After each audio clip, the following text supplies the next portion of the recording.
Hello Scrappy friends, and welcome back to my channel.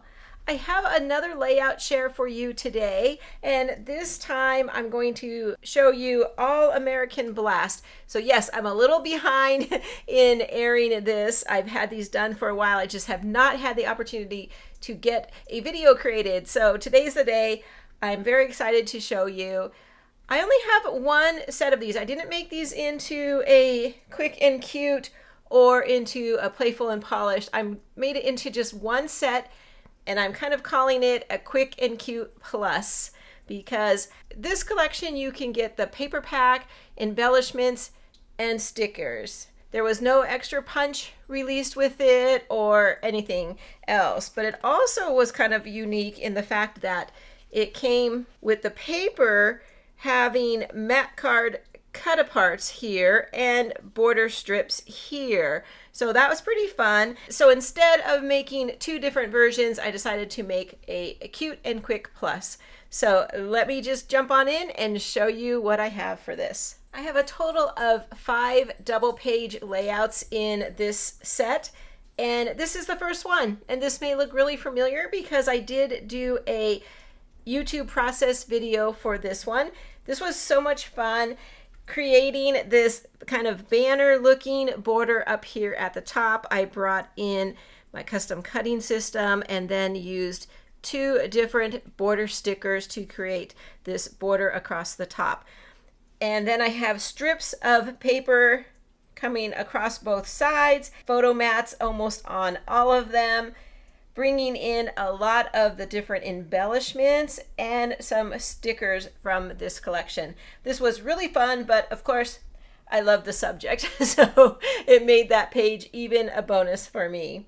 So this is layout number 1. Let me put it away and show you layout number 2. For layout number 2, this one I had a lot of fun with, and it looks like it only holds 4 photos, but I was able to use full-size photos, so I didn't have to trim anything. Have 2 verticals, 2 horizontals. We can mix and match these.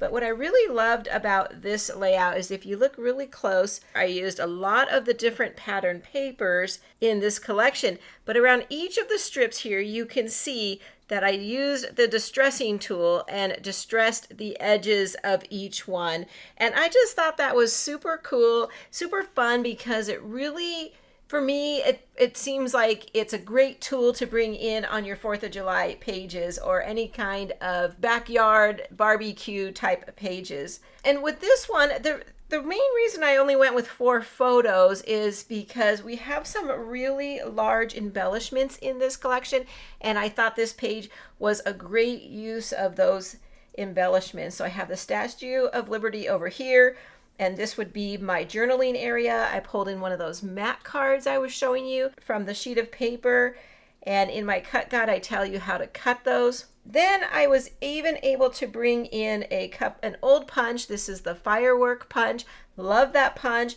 Brought in some gems from my stash, and you'll see I kind of sprinkled them around a little bit only on this one side of the layout. You can easily change that up if you wanted to. And then I just brought in a bunch of the stickers from the sticker sheet, popped a few up onto foam tape. Very easy, simple layout to create, and I just love how it came out. For layout number 3, you'll see that I went again with a frame style foundation, just like I did on layout number 2. But because I just love highlighting the red, white, and blue in this collection, and I thought bringing in a frame of cardstock color in the back really helped to make it pop. On this one, I have the giant banner running all the way through, and some of this playful, fun flag paper right around the outer edges of the entire layout. Brought in the garland banner punch. I love that punch. Always looking for reasons to use that. And then again, some of the bigger embellishments from this collection. This would be one right here with a nice big title, and then over here as well.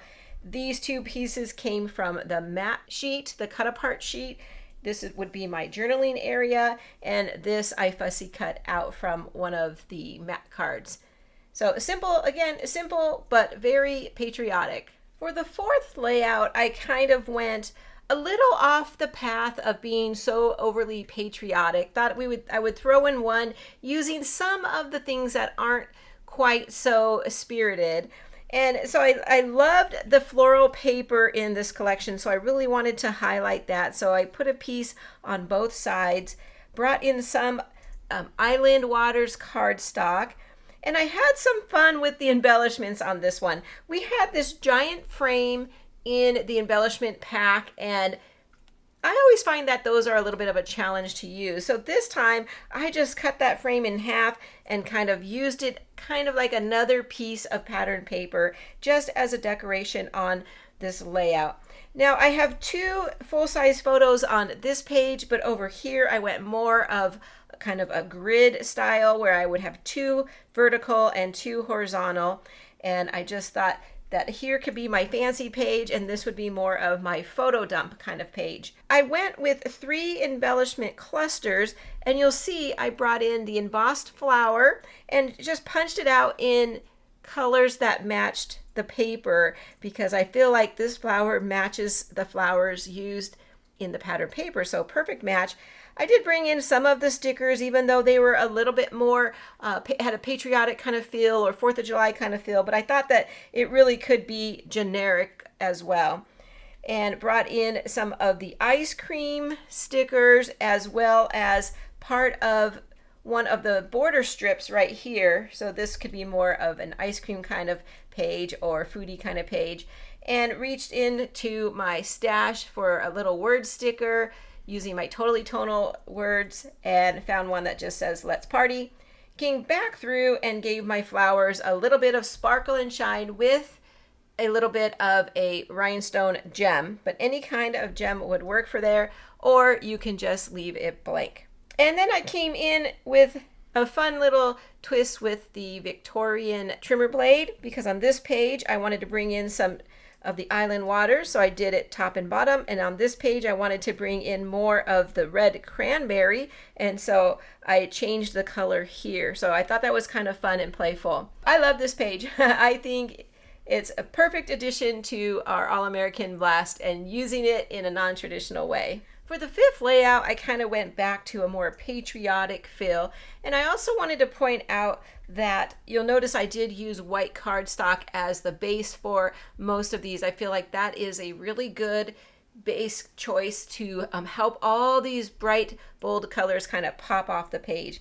Here I did go back to a patriotic feel, and I even brought in the paper with the little icons on it. I just love that. I thought it was super cute, so I wanted to make sure I got that used. I got a lot of photos on here. I have the 2 big ones right down here. These would be like my highlight photos, but then I went with some small photos down the sides. I thought this would be a great area to maybe put some firework photos that we always have, and we have to crop them down because there's usually a lot of black on them. So I thought perfect design for that idea. Put a journaling spot up here with just a piece of cardstock and some lined paper. Brought in some more of those gorgeous big embellishments, and from the embellishment pack. This is a big embellishment, and I loved it, and I thought but it does take up a lot of room, so I thought, why not add a photo right in there, and gives us yet another photo spot. Then over here off to the side, I came in with a little border and just a strip of paper with the Diamond Windows border making cartridge punch out right here. You really could use any border making cartridge or punch that you like for this edge. I just thought this kind of gave it a very 4th of July look to it. And then I came back through and hit it with some stickers. These are all stickers here, up here, and these are all stickers over there. Again, I love this layout. I am very happy with all 5 of the layouts that I put in this cutting guide. And if you would like to jump over to my blog, I'll have it listed in the description of the video, and you can take a look at these pages one by one and get more information about how to get the cutting guide. Okay, well, thank you all for watching. I appreciate it so much. I would also appreciate if you don't mind giving this video a thumbs up, and I'll be back soon with another process video. But until then, take care everybody. Bye-bye.